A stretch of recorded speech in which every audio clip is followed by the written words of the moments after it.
It's May 28th, and the strange side of history awaits. Today, we have a killer undone by one tiny strand, a battle halted by the darkness in the sky, and 5 infants surviving against impossible odds. Let's begin.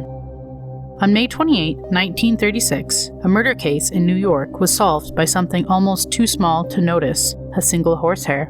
Weeks earlier, novelist Nancy Titterton had been found dead inside her upscale Bleak Place home. The crime scene was quiet, disturbing, and nearly empty of all clues. There were no obvious answers and no clear trails, just a short piece of cord and one strand of horsehair lying near her bedspread. Detectives followed the cord first. For days, traced it through manufacturers across the Northeast until it led them to an upholstery shop in New York City.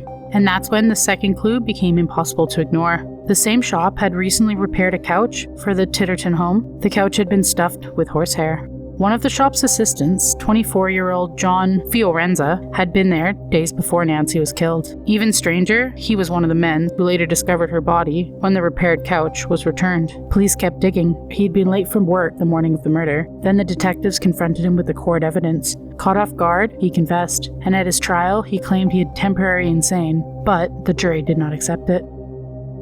In the end, one nearly invisible strand helped expose a killer.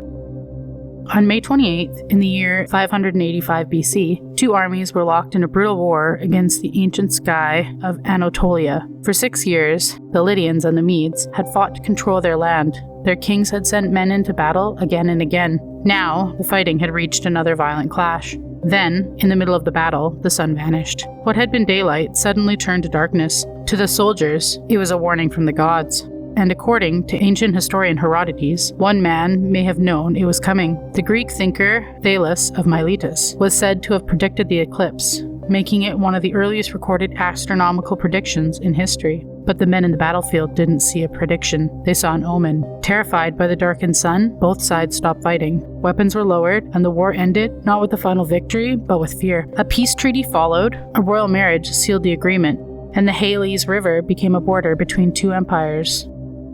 One moment of darkness had done what 6 years of war could not. On May 28, 1934, 5 tiny girls were born in a farmhouse in Corbeil, Ontario, and no one expected them to survive. Their names were Yvonne, Annette, Cecilia, Emily, and Marie Dionne. They arrived 2 months early, weighing over 13 pounds combined. The smallest was barely more than 1.5 pounds. There was no modern hospital rooms waiting for them, no perfect equipment. To keep them alive, they were placed in wicker baskets, warmed with blankets and hot water bottles as doctors and nurses fought hour by hour to keep the 5 fragile babies breathing. And somehow, they lived. The world would call it a miracle, but the miracle soon became a spectacle. When they were still infants, the Ontario government made the Dionne Quintuplets wards of the crown. A special hospital compound was built for them, later nicknamed Quintland. Behind glasses and screens, millions of visitors came to watch the girls as if they were part of an exhibit. They had survived the impossible, only to have their childhood taken from them in plain sight. Money poured in, cameras flashed, and crowds gathered. But the sisters later said they felt less like children and more like something people came to see.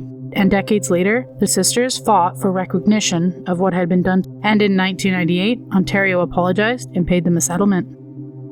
The Dionne Quintuplets were as a medical miracle, but their story became something much darker when wonders turned into exploitation. Another day, another strange bite from history.